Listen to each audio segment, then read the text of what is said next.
Buenas tardes y bienvenidos a Las Cosas Como Son. Hoy termina una semana política intensa. Nos queda solamente una semana con el Congreso en funciones plenas, puesto que desde el viernes 8 comenzará su periodo tradicional de receso.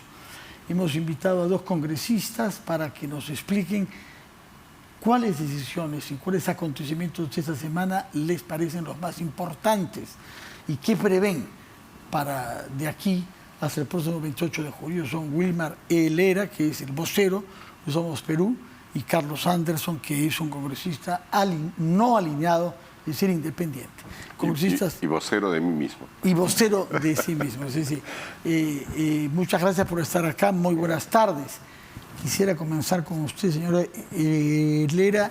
¿En qué situación se halla el presidente Pedro Castillo después, por una parte, de su renuncia forzada al partido político que lo hizo candidato presidencial y al mismo tiempo la censura que se votó ayer por amplia mayoría, con su voto, me parece, de su ministro del Interior, el señor Senmachi? Bueno, yo creo que don Pedro Castillo cada día que pasa se está quedando más solo. El hecho de haber renunciado al partido que lo eligió es una demostración de que realmente no tiene el apoyo político que necesita todo presidente. Además, ayer en la votación que hubo para la censura del ministro del Interior, los miembros de Perú Libre votaron para que lo puedan censurar, lo cual demuestra que realmente están en contra de cualquier decisión que pueda tomar el presidente de la República. Y eso es muy lamentable, porque esto aceleraría cualquier posición política, o bien una acusación política a través de la Subcomisión de Acusaciones Constitucionales, o bien a través del artículo 89A sobre una posible vacancia, ¿no? Entonces estamos ante una exposición que podría terminar rápidamente en 1, 2 o 3 meses como máximo. Señor Anderson, por lo que dice el señor Helera, uno se queda con la impresión de que de pronto el señor Castillo podría salir de su puesto antes incluso que Dina Boluarte. Pues parece que sí, ¿no? Yo sinceramente veo los próximos meses sumamente complicados para el país desde todo punto de vista, ¿no? Mucha mayor volatilidad política, no necesariamente por el enfrentamiento, sino porque ahora finalmente estamos en la parte, si se quiere, de conclusiones, ¿no? Toda esta aventura que empezó en Zarratea, ¿no?, termina seguramente en la Subcomisión de Acusaciones Constitucionales, y yo creo que el presidente la tiene muy difícil, ¿no? La tiene muy difícil, sobre todo ahora con estos nuevos desbalances de fuerza, por no decir balances, desbalances, ¿no? Ahora, ¿de qué se le puede acusar? Según la Constitución, hay solo 4 cargos que se pueden formular contra él en el ejercicio de sus funciones. Hay unos constitucionalistas que interpretan por eso que lo que ha hecho la comisión es presentar cargos que se pueden formular el año 26. Bueno, yo diría más bien, disculpa Carlos, sí, no. Que hay pruebas indirectas que razonablemente conducen a que hay indicios. Sí. Eso es lo que ha presentado la Comisión de Fiscalización. Pero ¿sobre qué delitos? Porque no es acusable, salvo por los 4 puntos precisos que la Constitución establece. Por lo demás no puede ser acusado. Bueno, es que justamente por eso estos indicios conducen a una serie razonable de poder acusar al presidente sobre uno de ellos. Lo que pasa que la Comisión de Fiscalización lo que ha hecho es presentar una serie de eventos que han transcurrido entre llamadas telefónicas, que han habido, por ejemplo, con el sobrino de Pedro Castillo, que no es ningún personaje del público, y sin embargo ha tenido algunas funciones dentro del entorno, que ha llamado a congresistas, ha llamado a ministros, ha tenido contacto con el presidente, y esos son indicios. Y esos indicios son los que tiene que analizar el Ministerio Público. Nosotros, como Comisión Política, lo que hemos hecho es alcanzar acusaciones indirectas que deben terminar en una acusación directa cuando el Poder Judicial o el Ministerio Público lo pueda acusar. Carlos Anderson, ¿usted cree que ya Castillo no tiene un margen de maniobra? ¿No es posible que busque una alianza de otro tipo, es decir, directamente a la derecha? Lo que pasa es que se le pasó el tren, ¿no? Se le dio muchas oportunidades para que a través de reconformar o de conformar gabinetes, digamos, que fueran relativamente aceptables en términos de credibilidad, en términos de experiencia, etcétera. El presidente una y otra vez creo que se equivocó en darnos cada vez gabinetes peores, más confrontacionales, ¿no? Como el que tenemos actualmente, que si lo comparamos, por ejemplo, con el de la señora Mirta Vázquez, o sea, esto es un terror, ¿no? Por lo menos con el de la señora Vázquez hubo un intento, ¿no? O sea, un diálogo un poquito mejor. Cometió ella, creo, el error de aceptar un gabinete, que le impusieran un gabinete y que siguiera teniendo, por ejemplo, las figuras como el señor Silva y otros personajes más. Yo creo que el presidente, sinceramente, debería tomar un poco de conciencia de la debilidad de su posición en todo aspecto, ¿no? ¿Y qué conclusión razonable podría sacar si es que, como se dice, cobrara conciencia de su debilidad? Que el país, por el bien suyo y por el bien del país, debería renunciar de inmediato. Yo creo que ahí las fuerzas políticas van a ser, en ese sentido, bastante generosas en tratar de que el presidente pues, no enfrente una persecución ni nada por el estilo, sino que enfrente la ley en sus términos, ¿verdad? Así que yo creo que el país se lo agradecería. Pero claro, además de que renuncie, que convoque a elecciones de una vez. Él tiene que adelantar elecciones. Y eso es importante para poder tener un nuevo presidente que en el menor tiempo posible elegido con su nuevo Congreso y el nuevo presidente que pueda ser elegido por el pueblo. Pero si adelantase elecciones, que es una fórmula posible, no tiene que renunciar.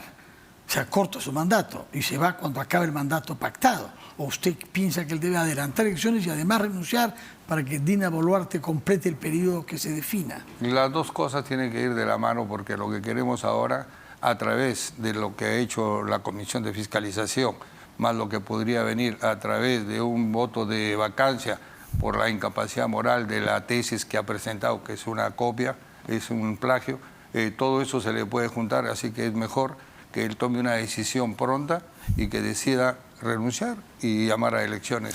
¿Usted piensa que ahora sí hay votos para vacarlo si se plantea una moción? Yo creo que sí, el hecho de que... En su propio partido Somos Perú hubo división, ¿no? No, ahora hay una sola posición. Los cinco. Estamos saliendo adelante. No sabíamos, ¿eh? ¿No? No sabíamos. Qué bueno. Hemos visto que Somos Perú ha votado con mucha frecuencia divididos. ¿no? Que éramos 3 militantes y 2 invitados, pero ahora, vista la posición que tenemos de poder sacar partido de estos actos de corrupción que se están presentando, nosotros hemos tomado las precauciones de no inmiscuirnos más en seguir apoyando un gobierno que realmente está lleno de problemas, ¿no? ¿Usted comparte esta sensación que hay los votos para vacarlo, es el 87? Mira, yo lo que creo es que cada vez más es muy difícil que una persona decente que quiera el país se niegue a reconocer la realidad de un presidente asediado por sus propios hechos, ¿no? Por sus propios errores y por el peso de un gobierno inepto y corrupto. Entonces, yo creo que cada vez más, así como los amigos de Somos Perú finalmente están viendo la luz, ¿no? Creo que otros falta partidos... AP y APP, ¿no? Falta AP que son los y que le han APP. dado los votos para salvar a Bacán. Yo sé, pero incluso allí también empieza a haber algunas señales, que por lo menos algunos entienden que el país no da más en esta situación, que no podemos seguir yendo a dormir con tranquilidad, sabiendo que el presidente de la República, ¿no?, posiblemente esté tan involucrado en esta corrupción que hasta podría ser, como lo dice la acusación o el dictamen, digamos, de la Comisión de Fiscalización, que el presidente sea realmente el capo de tutti capi, ¿no? El jefe de una organización criminal. Ahora, pero entenderá, don Fernando, de que en la segunda vacancia que se presentó, tenía él 44 votos fijos, no necesitaba los votos ni de Alianza para el Progreso, ni de Acción Popular, ni de Somos Perú. Con los 44 votos fijos que él tenía, se daba el lujo de decir... 34 de Perú Libre, 5 de Juntos por el Perú. Claro. ¿Y los otros 5? Pocos suyos, ¿eh? No. Somos Perú, no eran, ¿no? Nunca hemos estado en los 44. Ya. En los 44 eran totalmente ¿Cuáles eran independientes. esos? 34 de Perú Libre, 5 de Juntos por el Perú. 37 más 5, algo así. 37. Eran 37, exacto, eran 37. Faltan algunos, ¿ah? Sí. Sí. Ya. Pero Ahora en todo bien, caso, 130 menos 44 eran los 86 votos que no logramos a tener los 87 para poderlo vacar. y todo esto se produce, como lo ha sugerido Carlos Anderson, en un contexto económico internacional que da Complicado. signos de degradación, porque el precio del cobre, del que se nos dijo que había entrado a un superciclo que sería duradero, ha bajado drásticamente en las últimas semanas. Hay una corrección muy importante porque el principal consumidor de cobre del mundo, que es China, ha tenido que ajustar sus propias expectativas de crecimiento, ¿no? China, contra lo que esperaban, que era un crecimiento de 6,5%, 7%, si crecen 4% van a estar muy contentos, ¿no? Pero eso significa pues casi recesión. En el caso de la China, ellos consumen el 40% de todo el cobre que se produce en el mundo. Así que por ahí hay un ajuste de expectativa. A mí lo que más me preocupa es que hace un par de días, por ejemplo, los presidentes de los bancos centrales de Inglaterra, del Banco Central Europeo y de la Fed de Nueva York, de manera conjunta han dicho que la era de la inflación baja y de las tasas de interés bajas ya fue, ya terminó. Entonces, todos los países, sobre todo países como el Perú, que requieren de inversión extranjera, requieren de flujos, digamos, internacionales hacia el país, vamos a enfrentar dificultades, digamos, para atraerlo, sobre todo porque incluso países como los Estados Unidos también requieren muchísimo capital internacional y son más atractivos porque, para comenzar, tiene mayor estabilidad política y bueno, es una lástima porque lo que hemos tenido como ventana de gran oportunidad empieza a cerrarse, ¿no? Y en este ambiente en el que, por ejemplo, Foreign Policy, que es una revista internacional muy conocida, empieza a destacar, bueno, que el Perú se comienza a convertir en un país inviable, ¿no? Imagínate el mensaje que eso significa para la inversión internacional, que se ha secado totalmente, ¿no? Estos 2 últimos años, y en particular este último año, sencillamente es prácticamente inexistente. Ahora bien, ustedes transmiten la sensación de que se ha ido hacia una convergencia mayoritaria en el Congreso en un sentido de que el señor Castillo salga. Pero al mismo tiempo veo que la hostilidad entre ustedes permanece porque ha habido una iniciativa para proscribir que los congresistas que se hayan cambiado de partido o que hayan dejado el partido con el que fueron elegidos puedan ser miembros de la mesa directiva. Es muy curioso que el día en que el presidente Castillo renuncia al partido que lo candidó, ustedes ponen normas para castigar en buena cuenta a quienes hagan esto. ¿De dónde viene esta, habría que decirlo, maniobra? Yo creo que solamente es un proyecto de ley que no va a prosperar. A la hora que vaya esto a una comisión de Constitución o a una comisión de Justicia, debe quedar archivado. Yo creo que no debe haber discriminación con los 130 congresistas que han sido elegidos por el pueblo.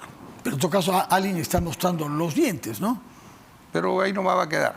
Ya. Esto tiene que ser ¿Quién aprobado se dice en alguien? comisiones. ¿Quién se dice alguien? ¿A quién quieren evitar que llegue al Congreso? A ver, lo que yo quiero decir es lo siguiente, ¿no? Estaba pensando cómo puede uno resumir un proyecto de ley que básicamente discrimina y recorta los derechos que tiene un congresista de la República para básicamente crear congresistas clase A y congresistas clase B. Algo que ya el Tribunal Constitucional en el 2017, 2018 creo yo, ya determinó que eso es simplemente inconstitucional, ¿no? Y que una reforma del reglamento no puede hacer eso.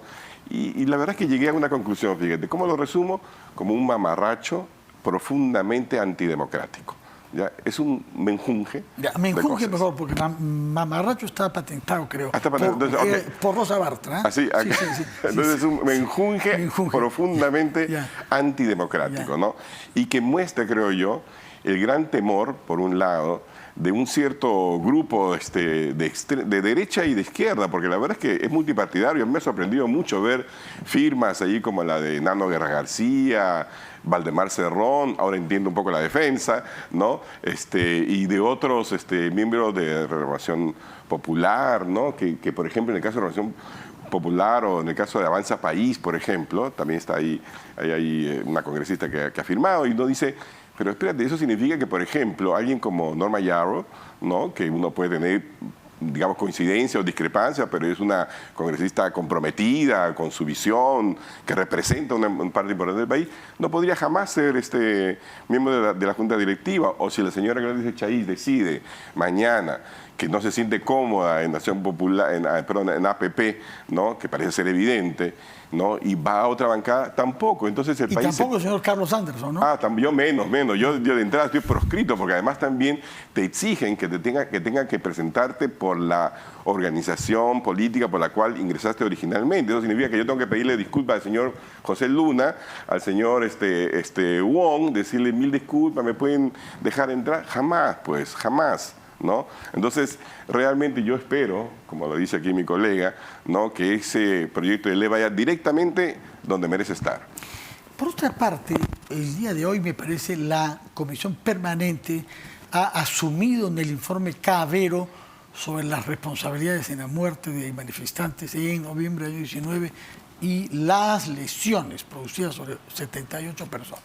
Me ha llamado la atención dos cosas en ese voto. Por una parte, que serán investigados 11 oficiales de la policía. Ellos sí. Pero ¿por qué tienen que ser solamente investigados policías si se ha dicho de ellos en el informe Cavero que no habían las armas que causaron la muerte de esos dos jóvenes ni las lesiones de otros? Pero la otra cosa que me ha sorprendido es el voto en abstención que ha habido, que es el suyo, señor Helera. Sí. Explíquenos por qué se abstuvo, qué es lo que lo hizo llevar a tomar esa decisión. Se está manipulando mucho a Inti y a Brian. Esa manipulación política que le están dando me hace ver de que realmente no deberían cometer ese error, porque ellos son víctimas, no son héroes ni tampoco son unos delincuentes. Como tal, son víctimas de lo que sucedió en esas marchas del 12 y el 14 de noviembre. Y como tal, lejos de poder aportar algo, yo he preferido abstenerme para evitar de que sigan manchando el nombre de estos dos personas. ¿Pero por qué no votó contra como la mayoría de sus compañeros? Por esa razón, porque veo que podrían, tranquilamente, yo sabía que iba a ir al archivo, pero mi decisión era votar en abstención para respetar los nombres de estos dos personajes que son víctimas, ¿no? Señor Anderson, ¿y su opinión sobre ese informe? Porque lo que ese informe consigue es que no se puede investigar a los responsables políticos eventuales. Sí, eso es lo que a mí me llama un poco la atención, ¿no? Porque si fuera un informe que causa, por ejemplo, que causara prohibición de que puedan seguir actuando, etcétera, pero si es algo que se va a remitir a la Fiscalía para que haya una investigación tal fiscal. Y como pidió la Fiscalía, ¿no? Exacto.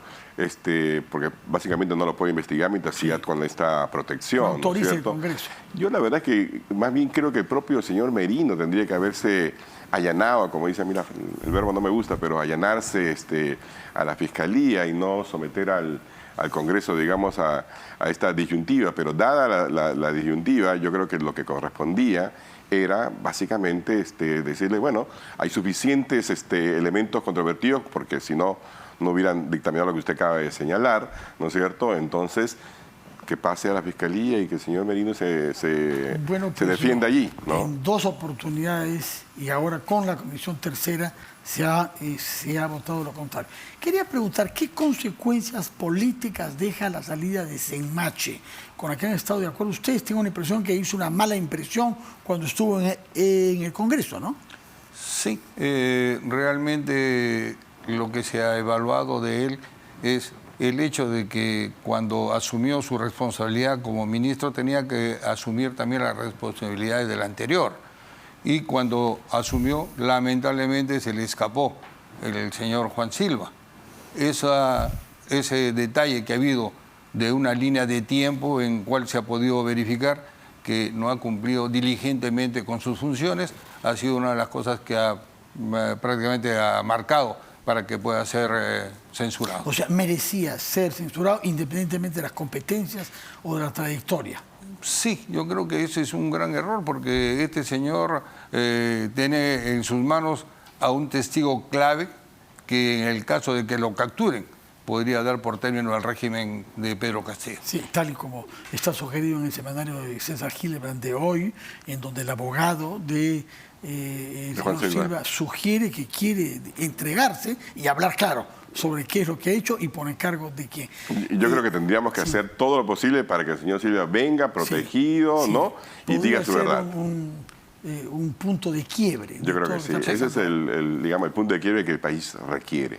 Ahora, lo que me llama la atención es que no se haya subrayado como causa de su censura el mantenimiento del estado de emergencia en Lima y Callao. Hemos visto, nos hemos olvidado, estamos acostumbrados de eso, sin derechos, pero el Departamento de Estado de Estados Unidos se basa en eso para decir no viajen al Perú, porque ahí viven de manera tal que no hay derechos constitucionales, porque se renueva y se renueva y se renueva por inercia el estado de emergencia sin que nadie diga nada. Tienes toda la razón. Pero es que al margen de un cambio nuevo de ministro, lo que realmente necesita es que se le dignifique a la Policía Nacional. No es posible que en 10 meses de gobierno tengamos 4 comandantes generales de la policía cambiados. Y eso le baja la moral al personal subalterno. Creemos que en este nuevo ministro debe darle el espacio requerido a esta Policía Nacional para que pueda venir trabajando como siempre lo ha hecho, eficientemente. Pero dada este tipo de gobierno es que le ha bajado la moral, cambiando constantemente a sus mejores hombres que ha tenido en la parte de 11 oficiales de la policía investigados por las muertes de las manifestaciones del año 19, ningún civil. ¿Sí? Ningún civil. Es como si la policía actuara sola y si no hubiese una tutela sobre ella que asume responsabilidades políticas. ¿Qué es lo que han dicho ustedes sobre CNH? Claro. Si hizo mal la policía, si coordinó mal con la fiscalía, pues hay un responsable político que es CNH, por eso se va. Pero eso no ha valido aparentemente en el voto que han emitido, salvo el suyo, que dicen abstención, no por razones que nos he explicado. Bueno. Una última pregunta. ¿En qué situación de vulnerabilidad queda ahora Castillo, perdiendo a su ministro del Interior y obligado a renunciar a su partido de origen? Nuevamente queda, creo que tan solo como cuando llegó, porque en realidad él nunca tuvo control del partido. El partido fue siempre, estuvo en control del señor Cerrón, que cogobernó durante un cierto tiempo, ¿no?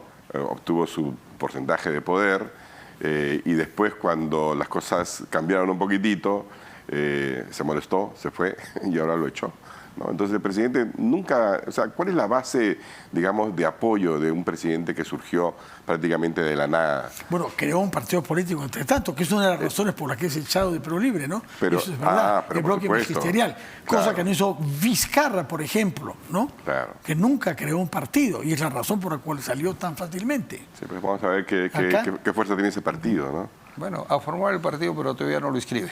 No. Todavía está en formación, ¿no?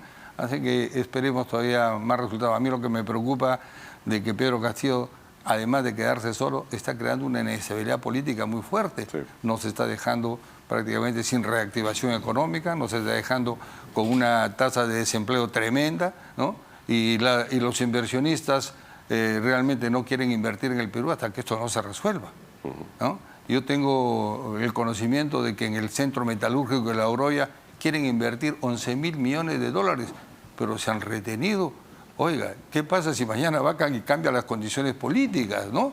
Entonces, el Centro Metalúrgico de La Oroya sí tiene una gran posibilidad de poderlo levantar. Hay 2.000 millones que ya quieren poner inmediatamente, ¿no? Para poder considerar todo lo que es el tema laboral que está pendiente de hacerlo, de liquidarlo.